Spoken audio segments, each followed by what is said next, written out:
I would say, I mean, So this is the game of Shatterpoint. Sort of the whole idea of Shatterpoint is you are replicating those key pivotal moments from Star Wars movies, right? So you're like doing like the duel between Maul and Qui-Gon Jinn, or you're having like Luke facing down Vader in the middle of the carbonite chamber, right? So you're doing that kind of stuff with Shatterpoint. The whole idea is that it's just supposed to be a nice, fun back and forth way of being able to have these type of skirmish style Star Wars games. How it works is that each person will come up with their own squadron. The squadron is made up of two different squads, which has a primary character, a secondary character, and what are called supporting characters. So your primary character are like your big notable people. Like in this game, our primary characters are Maul.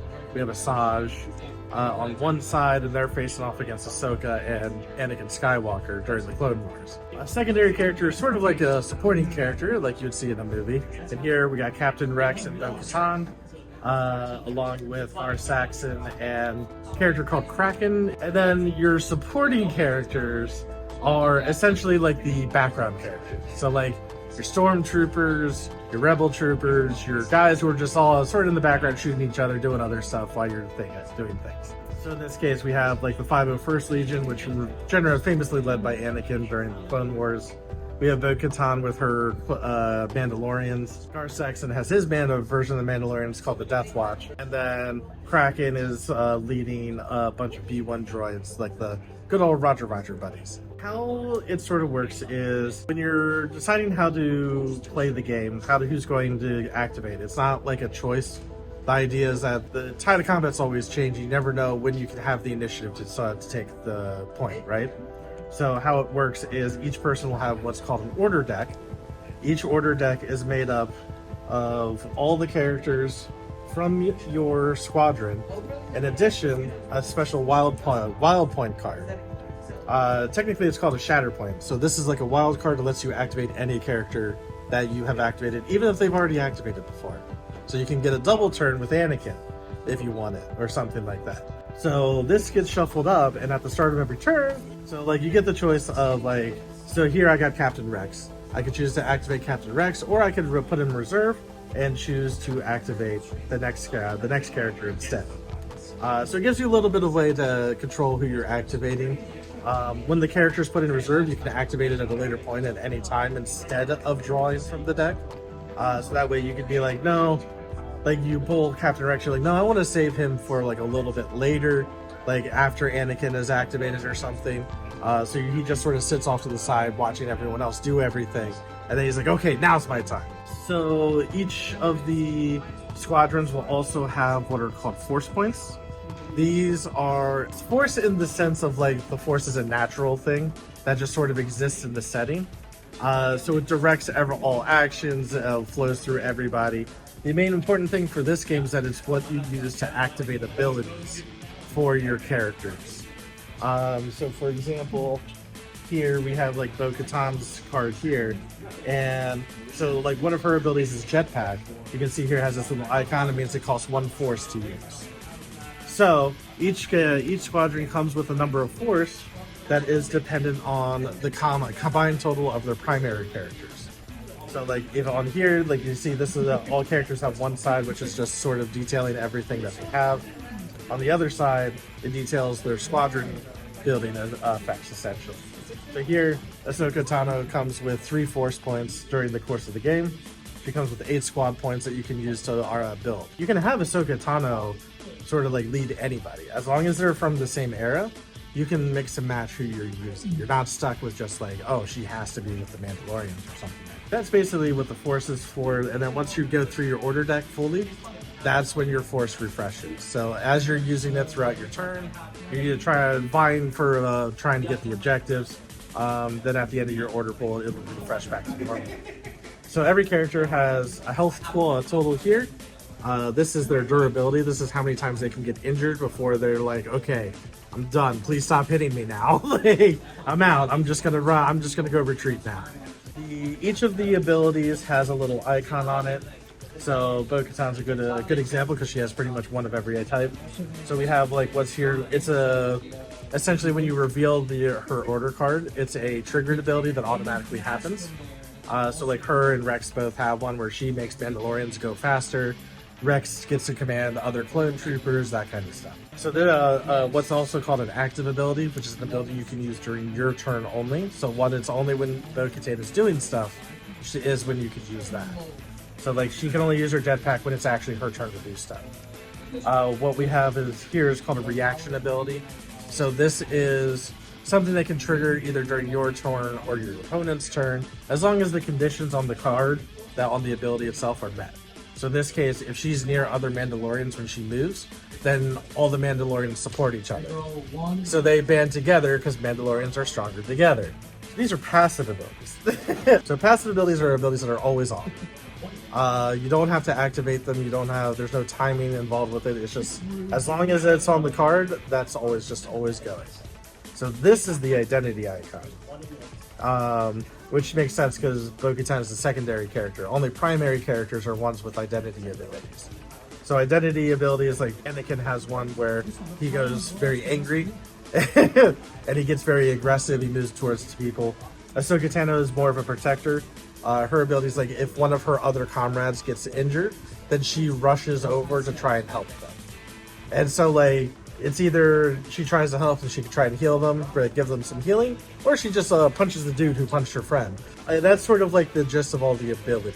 Yeah, each unit will have their own abilities dictated on the card. It looks simple until you start getting into all the reaction chains, and that's when it starts to get... Sometimes you can get some funny chains going to happen. Every character has what's called a combat tree. So this is essentially detailing what they're good at in fighting. So the tree itself is what dictates what happens when you roll attack dice. When you roll an attack dice, for each of these successes, or a crit, which just looks like a success with a little circle around it, for each one of those, you get one step on the tree. And then, so for example, over here you can see this is her ranged attack, this is her melee attack. This is how the white number is how many attack dice she gets to roll, and the blue number is how many defense dice she gets to roll against that type of attack. So here you can see like Bo-Katan has 7 melee attack, 6 ranged attack. So she gets to roll 6 or 7 of these. So you roll the dice, you count up how many successes you have, and that's how many steps down the tree you can do. And then as you can see here, like our first step is 2 damage, or the icon, that's the icon for damage, so that's 2 damage. And then it splits. You get the choice of either going up or down. You can only go left to right, and you can't go backwards. If you get to the end of the tree, then it doesn't really matter what else you roll. That's just the maximum of what you can. In addition to this, there are what are called expertise tables. So expertise are to show their special training, that kind of stuff, like special training, special equipment. Like here, she has her Beskar armor for her defensive expertise. Normally it would be something like commando training or something like that for melee, and then her pistols for like the ranged attack. So what happens is when you roll the attack dice, you add up how many of these little diamond symbols you have, and that's how many expertise contribute to this chart. And you use the full total, and then you just get the effect of whatever is on that same row. So if I rolled like 2 expertise results on here, she would add a crit and a hit in addition to what else I rolled for the attack. And here, like this would be essentially blocking a block, which cancels out a success. Most characters only have one side to the combat tree. The other side is just blank. However, primary characters, like Ahsoka here, will often have 2. So that's just to show that they have a bunch of different forms, a lot of different fighting ways to play fighting combat. Like this is her reverse script form, and then the other side is her more athletic, more agile, acrobatics form of fighting. And you can see like it gives them a whole bunch of different options, and the expertise will change between each of the 2 styles of combat. You can change with a primary character. You can change between the styles once per turn. That way you have full control over what you're going to be doing. So defense dice, they're d6s, unlike the d8s that the attack dice are. They have what are called blocks on them. They have the same expertise, and then they have a failure, which just in this case just means that it doesn't add anything. But some abilities will say, oh, if your opponent rolled a failure, then kick him in the face or something. The same thing is with the attack dice. They just have a critical, which is just an attack that can't be blocked.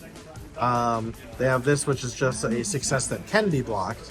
So whenever you roll your defense dice, however many blocks you get, you take out that many successes from your opponent's attack, and that's how many steps they get in the end. Expertise, which adds to your expertise total, and failure, which is again just a failure. Mainly it's used for abilities that are like, oh, if someone tries to shoot a Jedi and they rolled a failure, well, the Jedi deflected the bolt back into them, and now they take some damage. So that kind of stuff. The final two things really to go over are the objectives and the struggle tracker. So the objectives, each player will actually, when they're making their list, will choose what type of objective to bring to the game. So we're just going to be using this basic one because this was when it was first released. It was the only one that was out at the time, but now I think there are 3 different decks you can choose from. It tells you how to set up the objectives on the map. It's not always the same between each type. So like for this one, it's a very simple grid pattern. Another one called shifting objectives has it more like a star pattern around. And unfortunately, I haven't seen the third one myself, so I don't know what that one looks like.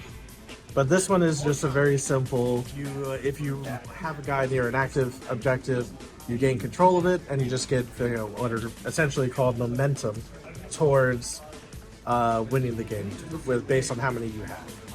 So each game is essentially a best of 3. So you'll always have 3 essentially different struggles, I think they're called. So you always start with the first one. Technically there are 3 of each, but we've already drawn the cards for them, which means that we're going to get a little sneak peek of what we're going to see. So like the first one here, you can see the yellow objectives means that they're activated and that they are the actually active objectives that we're going to be playing over. The gray ones are unactivated, they're not doing anything. So in this case, like on the board, we would put the 5 objectives active, and those are the ones that we need to be within a certain distance of in order to control. So that's going to go back and forth until one of us is declared a winner for the first one, at which point they'll get the card. The person who didn't win the card will get to choice of which one they want to activate for the second one. And so this one has a little bit of effect where you roll a die at the start of every activation to determine what's the priority objective, and that's what each of these symbols indicates, just to show, like you roll a defense die. So if you roll a failure die, it's that objective. If it's a block, it's that one. If it's an expertise, it's that one. And so you're playing back and forth for this one. And similar thing, let's say the opponent wins that one, you go to the last one, and same thing, whoever didn't win the second one now gets the choice of which ones to activate for the third one. And then that's sort of the coup de grace. At that point, someone's got to win, because they'll get 2. 2 definitely beats 1, and so that person will be the winner.